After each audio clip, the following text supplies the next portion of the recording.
All right, Facebook family, here we are. It is 9 o'clock p.m. Monday night, October the 9th. And listen, man, our special guest, Minister Patrick Love, is here with us. Man, we had started talking and we were getting ready to talk through the start time because the conversation got good.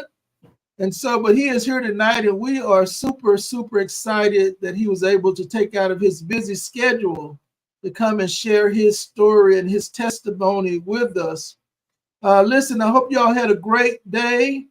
Minister Love, I'm a diehard Cowboys fan, and we got butchered last night. Yeah, man. Wow. In San Francisco, but it's all good. It's all good. That was a game. It wasn't the game, Yeah, we hurting, man. So although we may be down now, we're not out yet. We're not out yet. That's it. We're not out. All right. Are you a Cowboys fan? All day long, brother. Die hard. All right, then you really are my brother then. All right, then. And so listen, but God has been especially kind to us. I see you there, Sister Bertha Johnson from Rising Star Baptist Church. Thank you so much for your support. Listen, y'all, we want to continue to pray for those who have loved ones that are ill. I know this past weekend, several of my friends had services for their loved ones, and we want to remember those families. Sister Catherine Holmes, I see you there. Thank you so much for your support.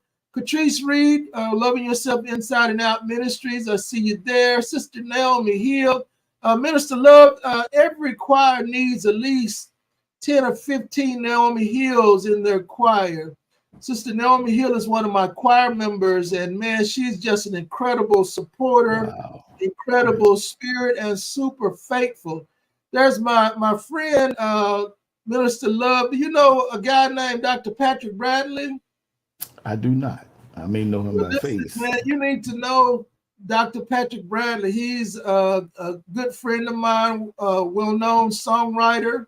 And you probably do know him if you were at GMWA. He's runs the new music seminar for GMWA. Okay. And so he's a great friend of mine. Sister Anna Ivory Edwards, I see you there.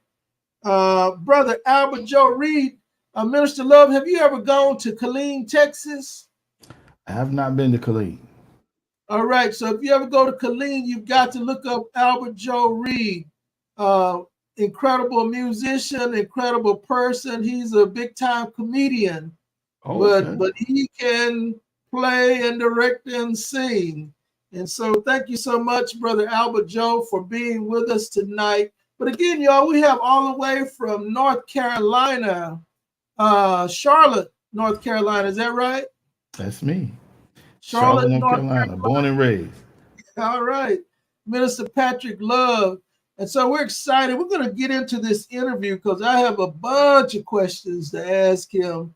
And so we're going to get into the interview. Sister Charlene, I saw you just chime in. Thank you so much for your support. Minister Love, do you mind opening us up with the word of prayer? I do not mind. Father, your name is great, and we thank you for this time that we share together, and to all the listeners out there, Lord. Maybe let it be something tonight that we say or mention, God, that may be encouraging to them and uplifting to them. And thank you for Brother Glenn, oh Lord, and continue to expand him and expand his territory in Jesus' name. Amen. Amen. And so again, we have Minister Patrick Love with us tonight. So Minister Love, you kind of alluded to the fact that you were born in Charlotte, North Carolina. Mm-hmm. And so tell us about growing up in Charlotte. Oh, wow. Charlotte, growing up, I grew up here in Charlotte on the west side of Charlotte, and in a musical family, actually. And Charlotte was like a quartet town. It wasn't a choir town. That's the strangest thing about growing up here. It was a quartet town at the time. And people like Ted Martin, you may know him from GMWA.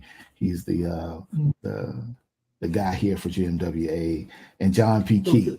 introduced us to a Mhm. lot of things and really got the choir movement going here. It just grew from there. So growing up in the music scene, that was my first part of really kind of growing up here, man. And it's a cool town. I've seen it grow. Mhm.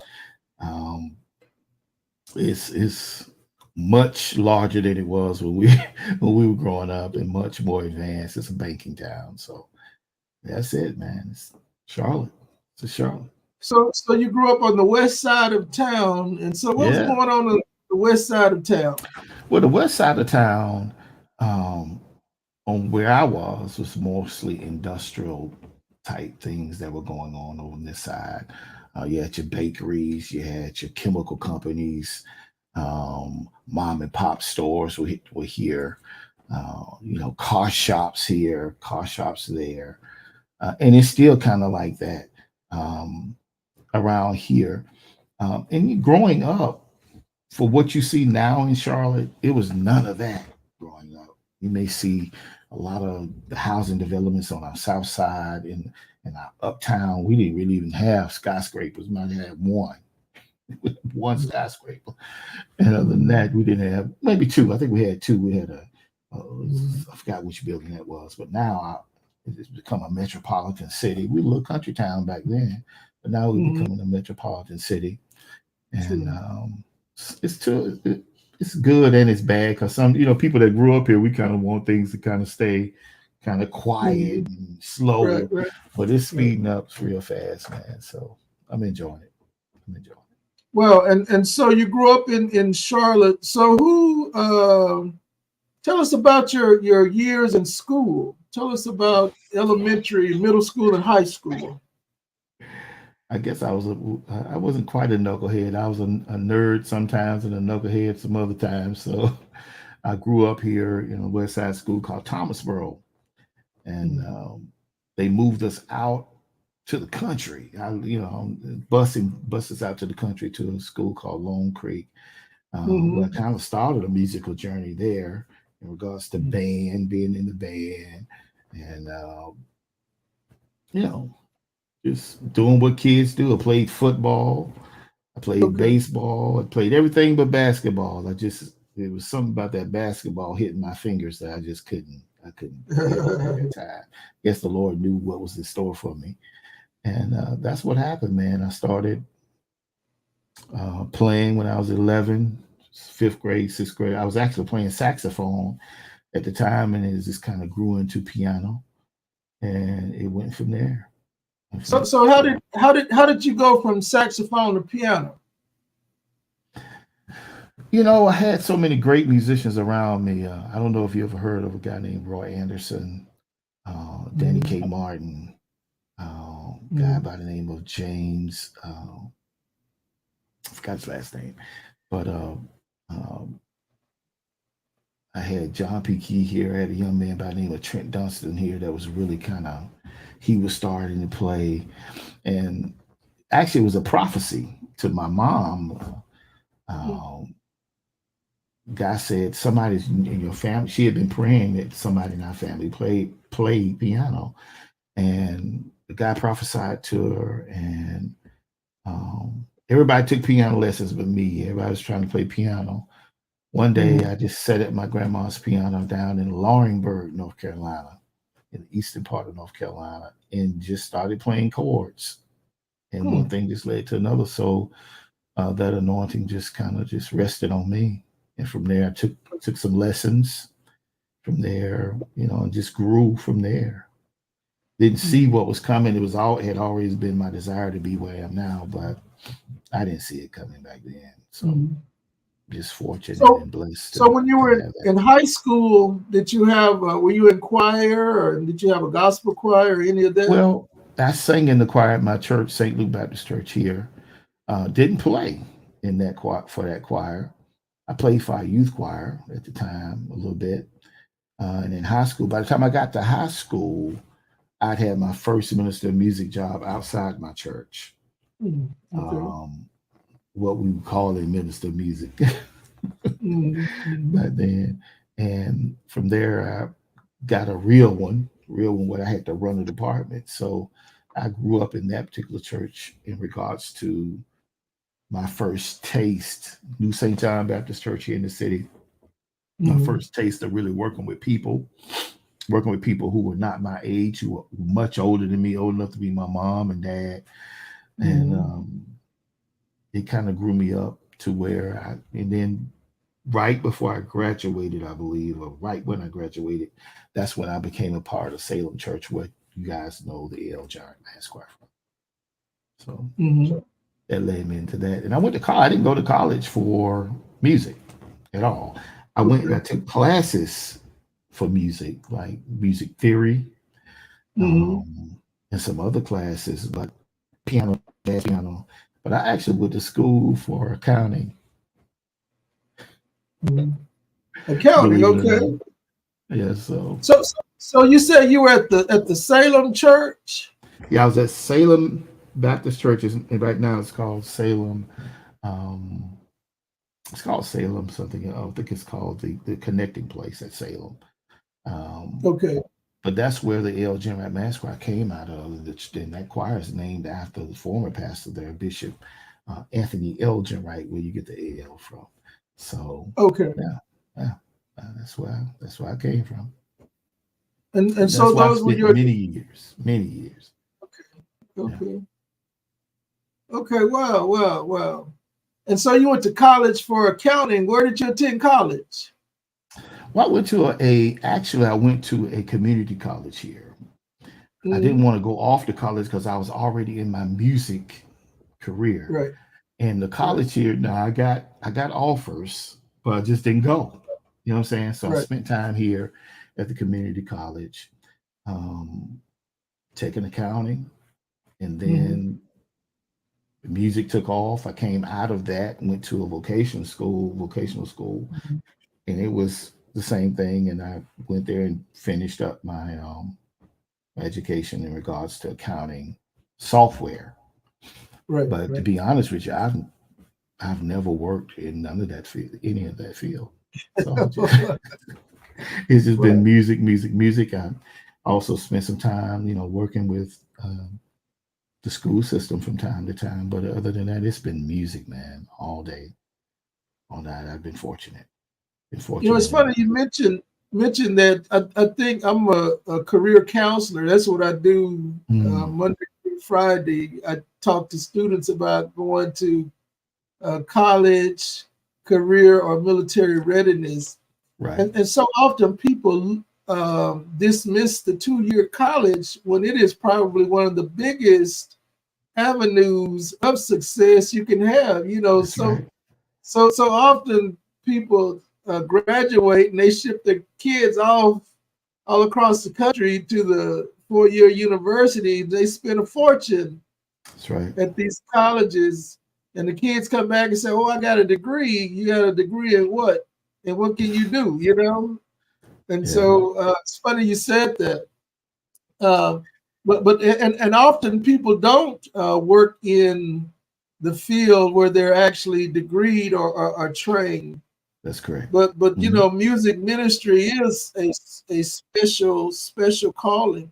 So let me It ask is. you this: so who were when you were growing up? Who were the people that you heard in music that you said, "I want to be like this person. I want to play like them. Or I want to direct or sing like them."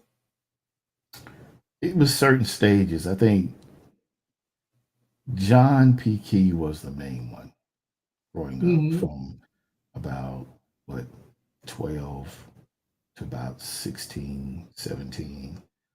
And Mm-hmm. then I went to a concert talking about directing.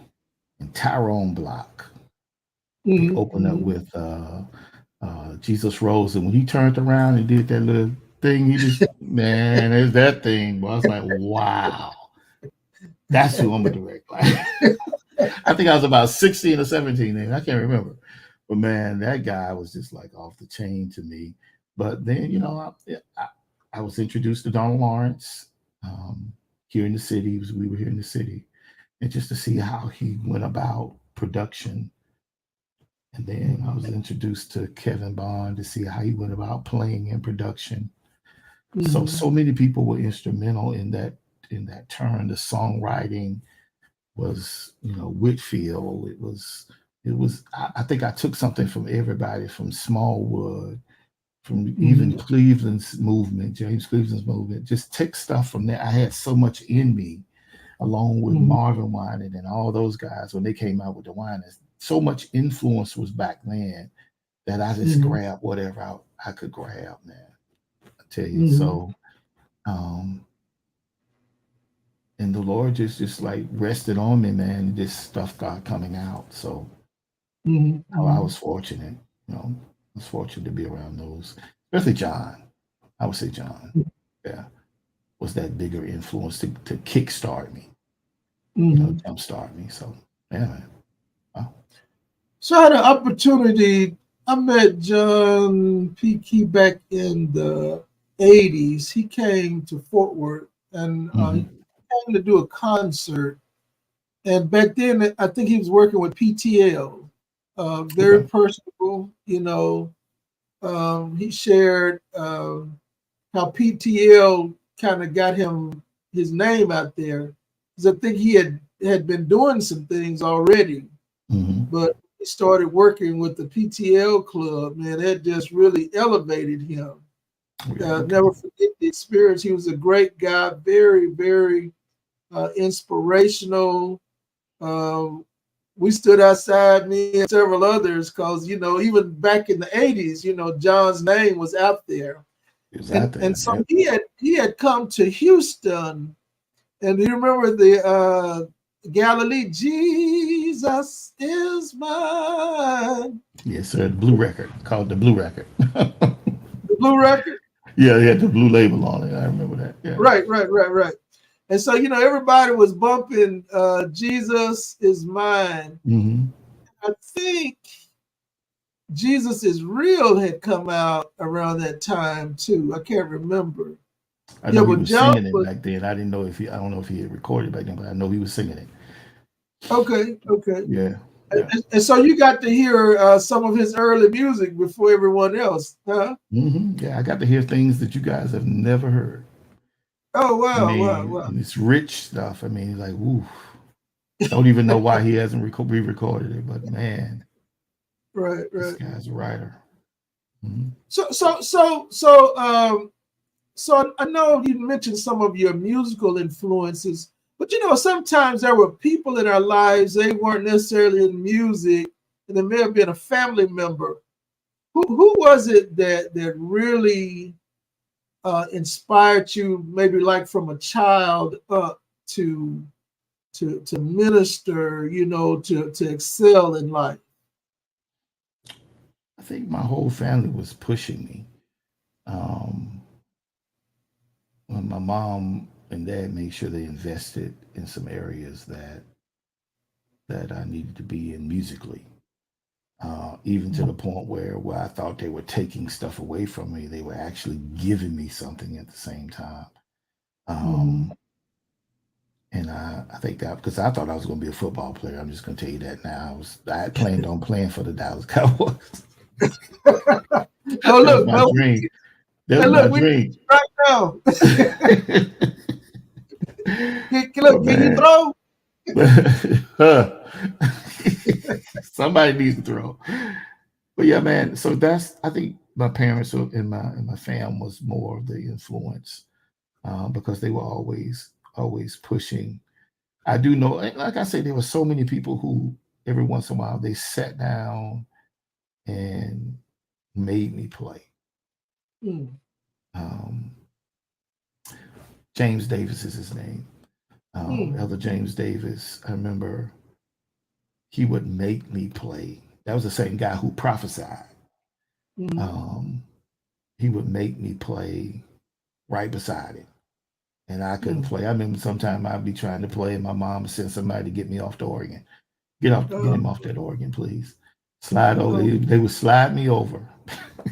mhm, So it's mhm. some people that walked me through, but and my mom wouldn't let me. I think I'd be doing well. She would tell me the truth. No, no, no. Um, even when it came to playing hymns and stuff, because back then hymns were big. You know that him. I would hear a holler from the back room. You know that's not right. Get it right. Okay. So that was my. I think those are my big influences right there. Um, in life Mhm. period. So Right. um, growing pains, man. You meet a lot of people. I remember me playing football, and man, I was a fireball. I Mhm. didn't like referees. I didn't like discipline. Mhm. And my coach said, "Son," I remember we was giving us all pats on the back or whatever, or whatever we need, or cooking pants or something like that. He said to me, "Son, you are a wonderful ball player, but your attitude is terrible." And I think that point changed my life. And Mhm. from Mhm. there, I've always taken that, tried to take that with me everywhere I went, man. So um, that pointed me in another direction. So he was So one let of me the. ask you. Let me ask you Mhm. this. I said something to my choir the other day in rehearsal, and I was directing it toward the youth. Mhm. I said, when you come to church, do not give God less than you give your school. I said because you guys, you know, I'm an old school musician, Mhm. minister. We gonna keep doing it till we get it right. That's right. And I told him, I said, in school, I said, in practice, you do it. You when your coach tells you to go do it over and over and over, you do it. And Right. you don't give him a lot of attitude. So what can you say from your sports life that you brought over to your music life? I think it was endurance, Mhm. um, and trying to be having some perseverance somewhere, knowing Mhm. that today it might not be what I want it to be, but we keep working. You know what I'm saying? We just Mhm. keep working, keep working, keep working, keep working, and you're going to win at some point. You're going to win at some point. Um, just keep showing up. That's it. Just keep showing up and leave it all on the field. I do a push every Sunday, and I use that analogy: leave it all on the stage. Mhm. Every Sunday, I hit a few guys up and say, "Hey guys, just giving you a push this morning.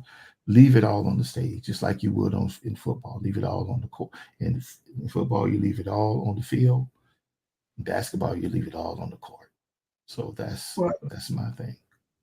Give him well, everything you got. Give him everything you got. well. And so man, I heard about you a long time ago. Um, you are a well-known composer, and those of us in music, in church music and gospel music, know who you are. But a lot Mhm. of people don't know who you are if they know Right. your music. Right. And so I want to play something. Um, Whatever he shall speak. And I guess what we're trying to say tonight, that if the Lord said, you can tell him what he will do. It's just music. Come on, baby, to my hands. Like the music. Make it play. That they may know.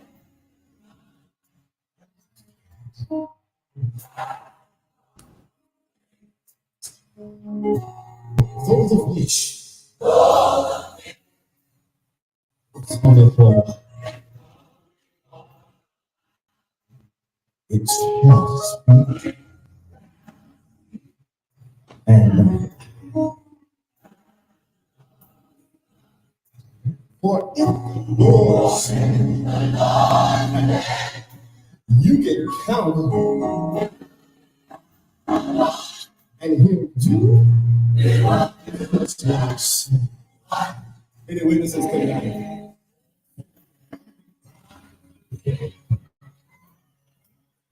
Hallelujah.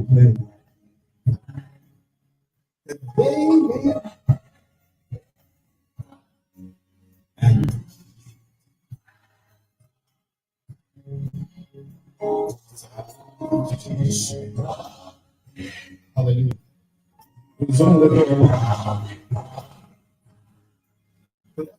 itself.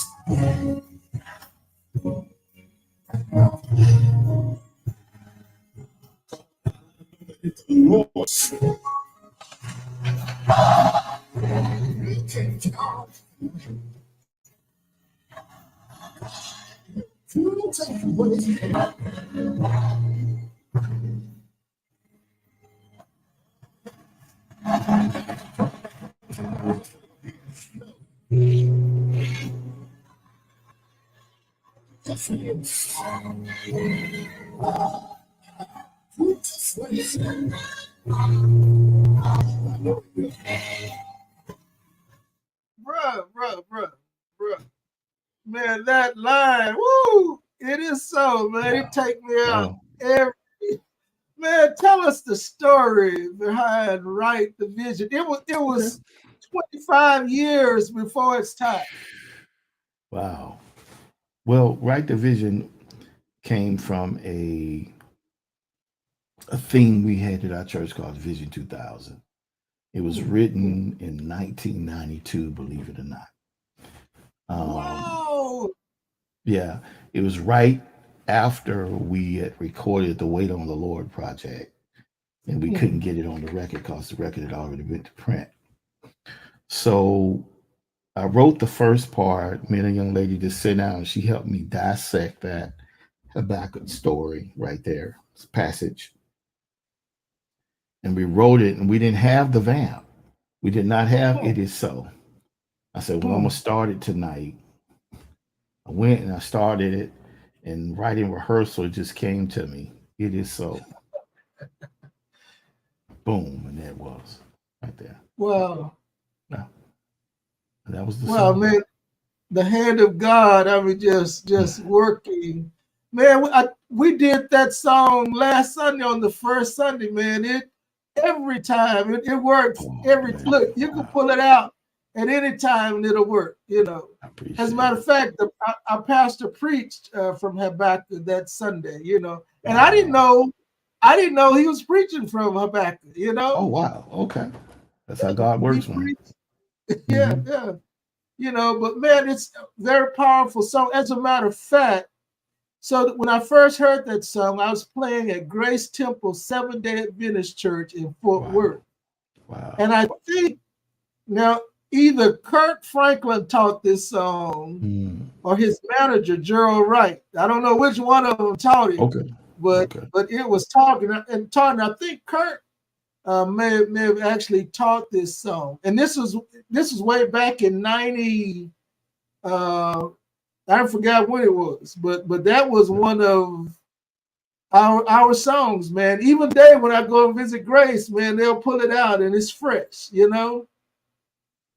Wow, great, man. I appreciate it. And it might have been Kirk. I mean, Kirk was probably one of the first ones to hear us do it. I did it at the GMWA, and I remember him standing to the right. And when I came off stage, he was one of the first ones to meet me. Great job, him and the Craig brothers. I will never forget that. That was my first time performing song at GMWA. Yeah. Mm-hmm. And what year was that? It had to be 98, the year the record dropped. Nobody had heard it. Okay. Matter of fact, Ricky backed me up that day, for a showcase. Ricky Dillon? Yeah, he was there. He was right before us, and then we went on. I went on right after him, and they just stayed up there and did it. I remember that, man. That was a moment for me. You said that was in 98? I think it was in 98. Okay. That's when the record dropped. Okay. Now we had been singing the song for years though. So it could have been before then. We had been singing the song. Like I say, the song had been we sung that song back in 92, 93, 94. Okay. Yeah. So you know what? I think it was Kurt that taught it because Donald Lawrence did Donald Lawrence play He it or was at our, something? yeah, he was at our church at the time, and he knew it. So yeah. Yeah. So no, man, it's a very powerful song, man. It's Thank you. blessed Thank you. so many people. Again, it's still a fresh song. And you said you recently did something with it at GMWA? Yeah, I performed it at GMWA for the welcome musical, and I think the night after that I did it as well. So it went well, man. It went well. Kind of rocked. Enjoyed it. Well, And I hadn't been to GMWA in, oh my goodness, it might have been 20 years. I hadn't been, and that's a story behind that too. So, but it is what it is. so you know what, man? I I was was happy with that. telling Dr. Bradley, Dr. Patrick Bradley. I said, there were many songs. I started going to GMWA in 1988. Oh wow, And okay. so, there were so many songs that were before its time, so many Mhm. songs that people never heard, That's right. And I was telling him, I said, GMWA ought to go back. And I know we're accepting new music, but go back and go through that old music, man, and revive some of that stuff Right. because that's a song, man, they did in the youth choir in 1990. I'm still trying to find, I mean, just go through those archives, man, and Hmm. and pull out some of those songs. That would be great. That'd be hmm great. hmm Mhm. And so so when did you start? When did you begin your composing journey? Now this is a story, and a lot of people don't know about it. I wrote my song. I told you about sometime I was a nerd, and then other times I was a knucklehead. Mm, Well, sometime, man, this I learned through this something through this, and I'll tell you about that later. But I started writing in when I was suicidal. mm, I was going through something when I was about 13, 14, and I might have been younger than that. No, 14, 15, 15. And going through some, just being a teenager. So I said, I tell mm, you what, I'm just going to end it all. And this young lady had called to, no, I was supposed to go to rehearsal that day. But mm. before rehearsal, I had a railroad track in the back of my house.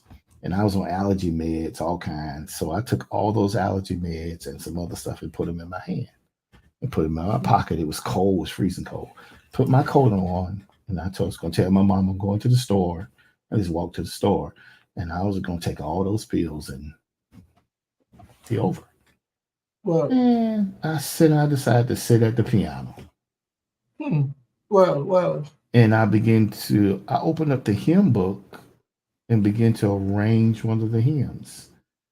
And the name of the Well. hymn was simple: Happiness is the Lord.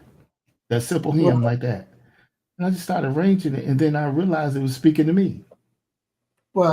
And Well. then my phone rang, and it was the young lady who used to pick me up for rehearsal. And I've been there so long that I ain't had time to do that. Well. You know what I'm saying? So the Lord just took me from there, man. And from there, I began to write Mhm. more Well. and more and more. So, and it just saved my life. You know what I'm Well. saying? Yeah. And look how many other lives you've probably saved. Oh man, I never thought of it like that, but yeah. You know. I think sometimes God will talk to us and give us a promise. Um, and we hear the Lord and we know, often we know that God can, but I think sometimes I know I struggle with the idea if God will, Will, yeah, because yeah. I don't ever doubt his deity, his omnipotence. Right. And just the song, back to Write the Vision. um, it says what Habakkuk says, but Habakkuk didn't say it is so. Yes, it is so. Never said it. He never said it. I Patrick learned a lot Love about that said, scripture later on, but we'll go with the song. Patrick Love said it is so. Yes, it It is is so. so. Yeah. He will do just what Just he a said. proclamation. Even when you look at the life of David, David was anointed king long before that. Look, they anointed him and left. He's still out in the pasture. Doing his thing. you That's right. know, but one day David became the king. Came the king. That's correct. That's correct. Well, and so through adversity, God uh, put a pin in your heart. He did. Put a pin in your heart, and you begin to write. And so tell us about some of the songs you have written. Well, some that people may know is He's a Keeper, Rodney Bride.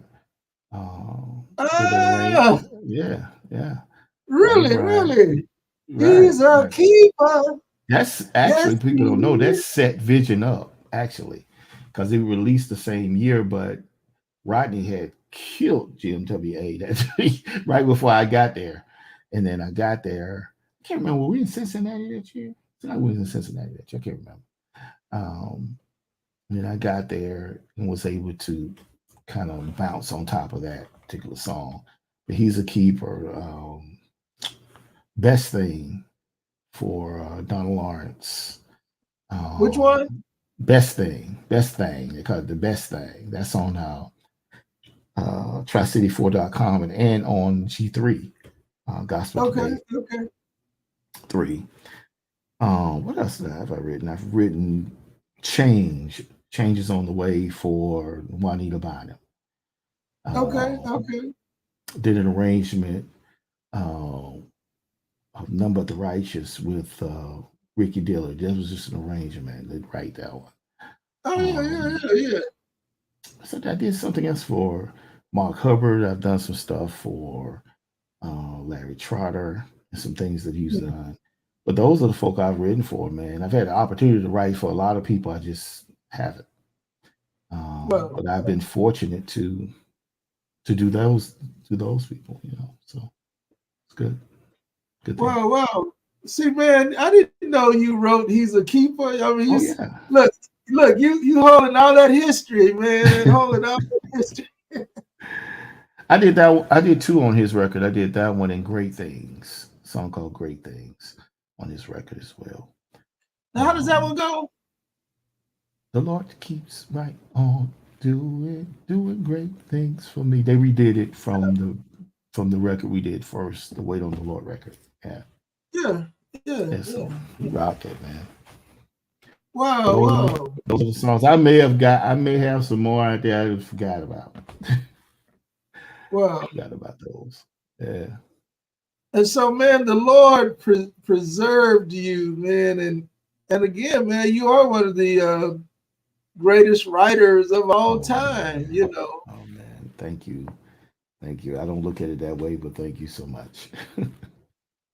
No, Thank you man, so much. you know what? I shared with the choir on Saturday that, man, too often we take the music ministry lightly, and so what we've been told is music is the setup before the sermon. We get the Right. people ready Right. for the sermon. That's not right. The music ministry is its own set It's his own purpose, thing. Yeah. That's right. and then the word, people are edified, through the word, and That's right. empowered and encouraged through the word. And I share with them in number 16 when Moses was dealing with Korah and his followers. Mhm. And Moses told Korah and them, he said, so do you think it's a small thing that God put you over the service, to minister before his people? And that right there, man, let me know how important the music ministry is It is. And the truth be told, and a lot of times we don't want to say this, but folk will come to hear the choir, you know? I mean, as kids growing up, we weren't going to church to hear no sermon. We wanted to hear the choir sing, you know? Right. We But know that as we grew music. in Yeah. the Lord, as we grew in the Lord, you know, There you go. I mean, now I've got to have a word, you know what I'm saying? That's it. I mean, I love the music and honor the music and know the power. But as you grow in the Lord, you realize we need the word. But, you know, songwriters like you pen music, you know, for us to be edified. And so tell us what you currently do in ministry. Well, in regards to music, church music ministry, I serve here at the Park Church in Charlotte. Bishop Richard, Clark Richard Alexander is a bishop there. Such as the industry, I actually just released a project in, I want to say January, February. It's called Conversation. Actually, it's April. It's called Conversation or A Conversation. So check it out. It's on iTunes. It's everywhere. So check it out. See how you like it. Kind of takes you back to what we're talking about, the 90s and 2000s. So it kind of that gives you that type of feel. It's called Conversations. It's called A Conversation. All right. There's a couple of tunes on there that I think you'll like. It's actually a first phase. We'll be coming back out with the rest of it the next year, prayerfully the first quarter of next year, at least the second quarter. But I just wanted to put something out there because people have been waiting. I've been saying it was going to come. It's actually like a compilation to me because we did these recordings. We were working to do singles. Okay. And ended up with a project. So a lot of it, you know, the way it feels is a little different from the other feel, but it's a good project because music, some good music on there. So stuff we can use on Sunday morning. Stuff you can use on Sunday morning. That's it. All right. Because you know the church musician, Doc, we got to have Sunday morning. So it sounds like me. I can't use it. Yeah. Yeah, so I mean that Sunday morning crowd is a hard crowd, man. You know, yep. If they don't get the interpretation, boy, they will just kind of sit with that blank stare, you know. Yeah, especially if it's brand new and they don't hear it on the radio. It's like, wow.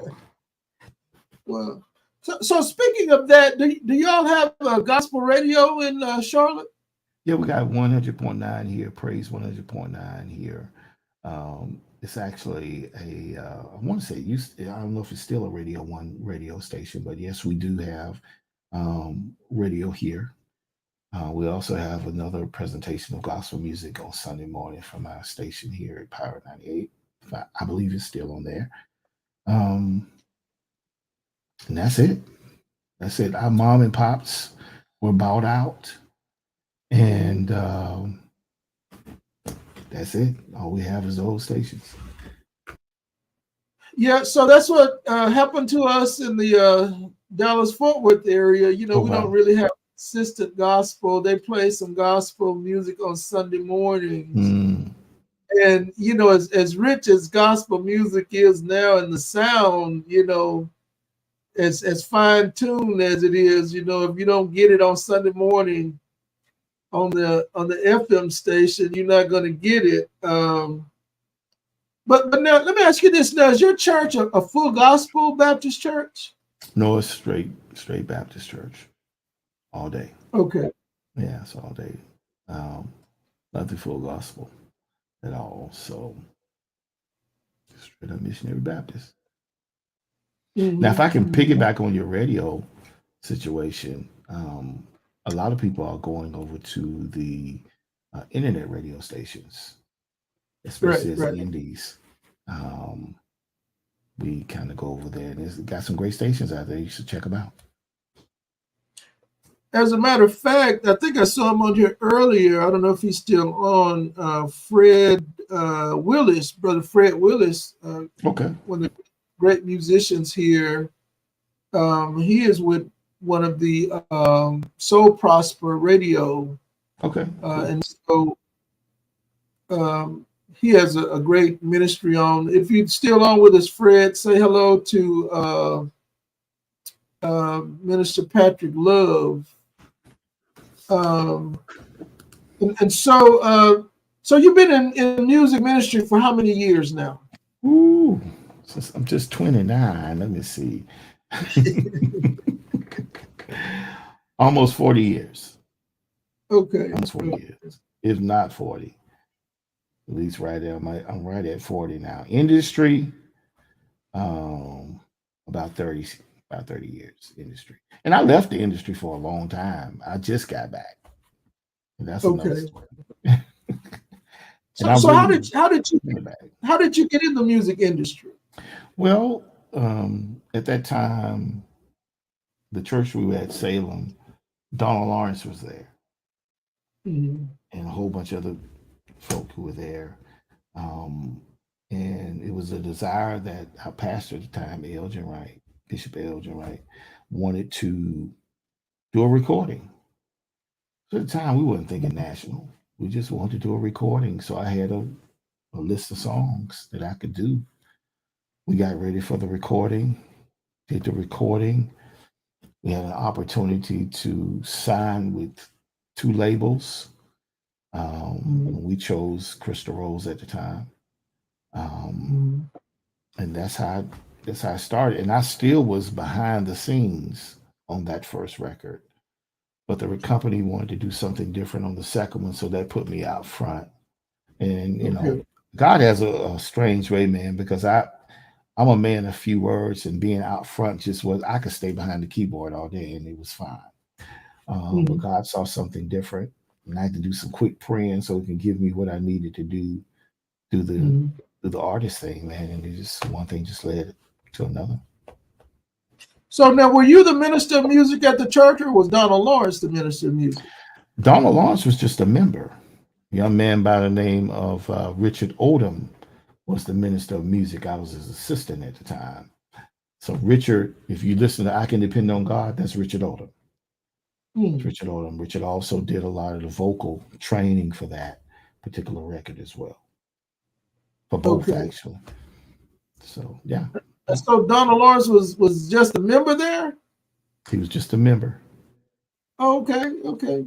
So did he sit in with y'all sometime and play, or Yeah, what? he didn't sit in and play, but he came in and he did some training as well and presented some songs as well, and kind of taught us how to be what we were in a lot of ways.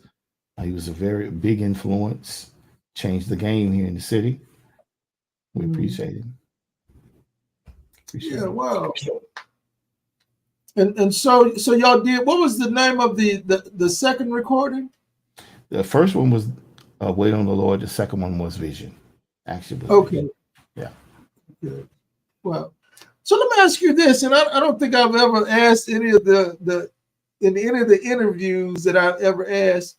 So what were some of the good experiences, and what were some of the bad experiences you had? Moving from just being a church musician, and now you in the record industry, and your music went all over the world. Yeah. I think not knowing as much as I should have known about the business side of it. That's why I encourage everybody to learn that business side. Now, I was encouraged to do so, but I didn't. So a lot of Mm, things I missed, a lot of things I dropped the ball on because it was different than church. Nobody really sit down and told me, "Hey, this ain't church. This is business." So I mm, had to learn that. And a lot of stuff I lost, a lot of stuff I was burnt in the industry mm, with. Um, had some growing pains, did some stupid stuff um, mm, that I had to catch up because I missed mm, missed those opportunities. Those were the bad things. The good things, just people I met along the way. You know what I'm saying? Things mm. I learned along the way. Um, what not to do in the industry, or ministry, as far as that concerned.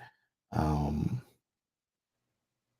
learning to gauge my relationships, Mhm, how to mhm, keep this one here, keep that one there. Yeah, yeah. Um, be nice to everybody. I did learn that.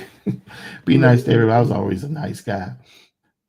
But I had to learn to be talkative. I had to learn to um, be what we call relational because I'm Mm-hmm. by nature I'm shy. By nature Mm-hmm. I am an introvert. So I had to learn how to be that. So those are Right. things I learned. But yeah, man, that's it. You know, in life, Mm-hmm. learn to be. You know, I came in the industry when I was what 22, 23. So you know, Mm-hmm. I was green. I had to learn the way. So that's it. Mm-hmm. I think most of the Well, bad things were from me not knowing and not doing what I was supposed to do and know. So that's it. mm-hmm. And I guess that's a part of it because even back then there was just so much how to say we don't know what we don't know. Some things we Hmm. know, and then depending on who you working with, if they have your best intentions at heart, some things you don't have to worry about not knowing. Right. But Right. one of the things that I learned in this thing called church music, they will stab you in the back and not care, because that's what they saw others do, and Right. so they're not apprehensive about stabbing you in the back too. Look, Correct. they saw others stab people in the back and get in the lights, and Hmm. so wow, man, and so it is a lot. It's a lot, man, when you come to the forefront, and so again, man, your music was before its time. Even today, uh, when I went back and listened to some of your music, man, I can depend on God. Man, did you Mm. write that? I did. I think I wrote everything on that record, but I did not write Jay Terrell's song. Um, we That shall we be shall be changed. changed. I Yeah, did not yeah. write the back end, the front end of With a Made Up Mind, but I did write the second half of it. You know, With a Made Up Mind was a Mm, Cleveland song. And I didn't mm. write Delight Yourself in the Lord, a young man by the name of Kerry Huntley, right? That sang it. He actually sang it. He was in the choir here. He wrote it. I wanted to give him a chance to get his music out there as well. So that's it. Wow, wow. And so what do you tell so we're in a new era. This is the year 2023, a long time Hmm. since you started in the industry. People have come and gone, and it's a new generation that's out, trying to do their thing. What do you say to young musicians that are coming along trying to find their way? Number one, learn the business. Mm, Learn the business. You have the talent, you got the songs, you got the production. Learn the business. Be careful. Here's a big one. Keep your nose clean. mm, Keep your business off Facebook. mm. You know what I'm saying? Right, And, right. just be as clean as your music represents. Represent the Lord. Remember, you represent God, you represent the Lord, His church, His body, and His message. So try your best to live that. Try your Mm, best to live that. Stay out of trouble. That's my right. biggest thing. That's my biggest thing. Yeah. Mm. Yeah. And so even on the church music side, and I know that a lot of people sometimes they forget about the church, because Hmm. like I said before, every Sunday we have to have music prepared for God's people Right. that come to the church, and sometimes we become lackadaisical when it comes to that part of ministry. What do you say to the church musician when it comes to preparing each week for service? Give God your best. Leave it all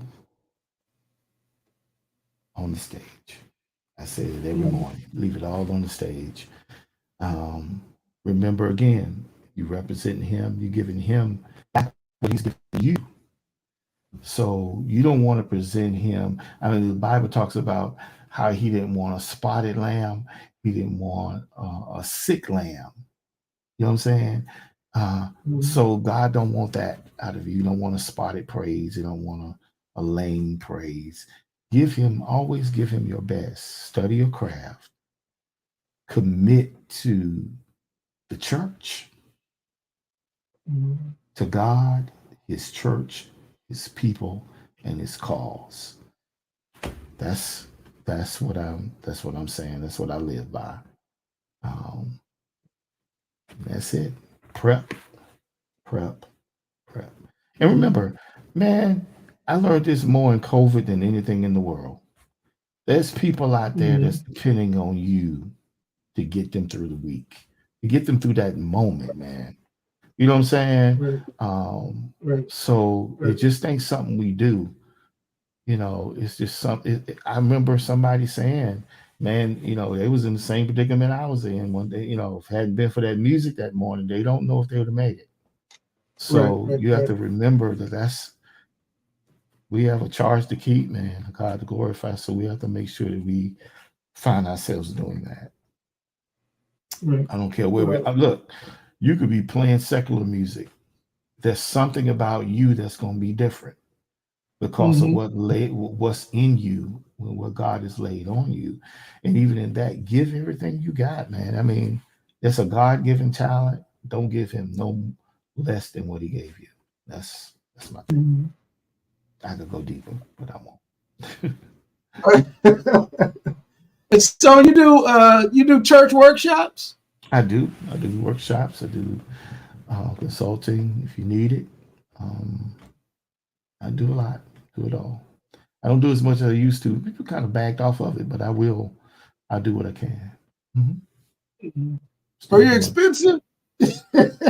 Not believe it or not, I'm not. It depends on what you call expensive. Right. Right. Right.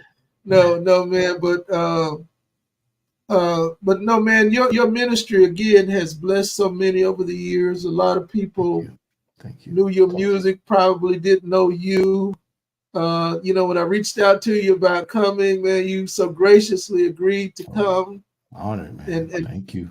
and, and man, you have really blessed us on tonight, sharing your story, your testimony, Thank you. and I know that God is continuing to use you. Hey, man, as you write, like I say, I'm a minister of music, and I have to have music for my choir.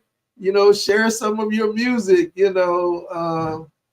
I'm going to get your latest project. Thank you. Uh, te- Thank you. tell us the name of it again. The name of it again is Patrick Love, a conversation.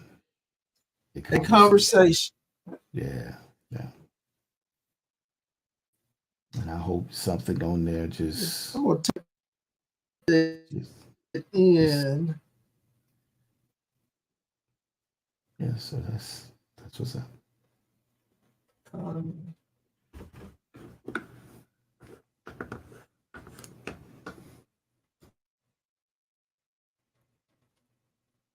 and so, what platforms can we find it on? You can find it on iTunes, YouTube, Spotify, just about every digital outlet that you can find it is on there. It's Okay. on there. And so, Facebook family, let's support Ministers Love Project. I mean, for Thank the you. past 25 to 30 years, we've been blessed through his music, and so we want to continue to support him because he's blessed us. He's been a great blessing to so many. Appreciate you guys being with us tonight. I see you there, Brother Kenneth Carr, Yeah. Sister Deetra Franklin Cunningham. Thank you so much, Sister Rolisa Rogers, a gifted singer and musician. JB Dow, thank you so much for being with us. Brother Damon Callahan, if you ever come to Fort Worth, Minister Love, you need to go to Mount Olive Baptist Church and hear Brother Damon Callahan, one of the great musicians.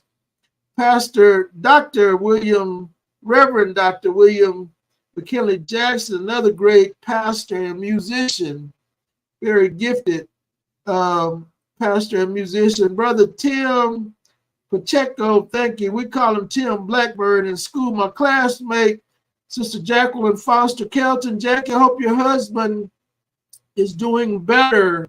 First Lady Krista Daniels, thank you so much for joining us. Marion Rogers, thank you for being with us. Brother Patrick Jones, thank you. First Lady Deborah Bowman Nickerson, thank you for being with us. Dr. Eddie Robinson, man, another great songwriter. Man, Delivered Out of Darkness. Yeah, so many reasons to rejoice, and so many other songs. Thank you, Dr. Eddie Robinson. Dr. Eddie Robinson, I got to get you on Pajama Praise, my brother. Sister Sheila Taylor, thank you for being with us. Sister Brenda Starks from the Bethany Church, thank you so much for your continued support. Pastor Cheryl Matlock, Dr. Cheryl Matlock from Allen Chapel, AME, the historic Allen Chapel. So thank you so much for being with us. Brother Michael Taylor, I don't know if this is Elder Michael Taylor or Brother Michael Taylor, but thank you so much for joining with us. Pastor Tam Rowe, thank you so much for being with us tonight.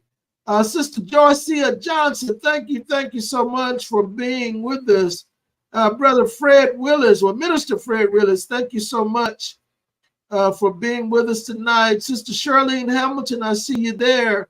Albert Joe, thank you so much again for being with us. Sister Anna Ivory Edwards, another great musician and songstress in the city, thank you so much for being with us. Sister Catrice Reed, we're Loving Yourself Inside and Out ministry. Thank you for your ongoing continued support.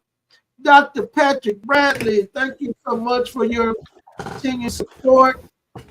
Sister Naomi Hill, Catherine Holmes, and Bertha Johnson. Now, Minister Love, I've got to hook you and Dr. Patrick Bradley up. As a matter of fact, man, I got an idea looming in my head, man, that I want to do something with you and Dr.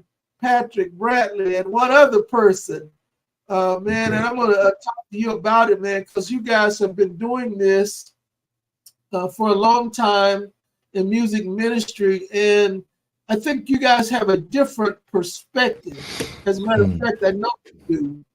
And I would love to bring you guys together for a forum to talk about church music, because, man, if we're not careful, we could lose something very, very valuable in church music, because it can go a whole nother direction with us trying to keep up, with the times. And I know time is going to move whether we want it to or not, but there's something in church music that needs to be stationary. And man, I want to bring you guys together for a forum to talk about that. And then how we can do it. Because there's a generation coming, they don't know what we did. They don't know why it was done. They don't care why it was done, But there's a passage in the Bible that says that ye may tell it to generations following. And so I'll talk to you. I'll get with you and Dr. Patrick Bradley about that, and we will make that happen. But again, you all, tonight we've had Minister Patrick Love all the way from Charlotte, North Carolina, and he has shared his story. He shared his music. We want to support him and get his project, A Conversation by Patrick Love. And so we're at the end of our show, Minister Love, and I know it's 11 o'clock there where you are. It's 10 here. And so, man, we're going to let you get to bed. But I'm a night before we, hawk. I'll probably be up till in the morning. I'm a night oh hawk. wow, wow. But listen, man, before you go, I want you to give us a closing thought. Wow. Let's see here. Well, I give him every week. It's hard when you put me on the spot. I just leave you with this. Whatever you do in the word or deed, do it all in the name of the Lord Jesus Christ. Because only what you do for him is gonna last. That's my thought for tonight. All right. All right. Well, again, thank you, sir, for taking out your busy schedule to be with Yes, sir. us tonight. Listen, y'all join us next week for Pajama Praise, 9 o'clock p.m. Listen, man, I'm excited. My little brother in music, brother Nathan Young, the Fort Worth native who grew up in Fort Worth, man. Nathan, he grew up around me. I was Nathan's musician over at O.D. Wide High School and at Dunbar. And man, Nathan is a Wow. phenomenal musician and singer. Great guy, incredible spirit. Brother Mhm. Nathan Young, man, I know many of y'all from this area know Nathan. He's going to be with us next week to share his story with us. So listen, y'all be safe out there. Continue to pray for each other. Continue to lift up the Christ and continue to be a witness for him. Again, Minister Patrick Love, thank you for sharing Thank with you for us having this. me. And listen, man, we are the better because we've heard your story and your Oh, testimony. wow. Bless you. All Thank you right, for having me. sure. Good night, Facebook family. We'll see you guys next week.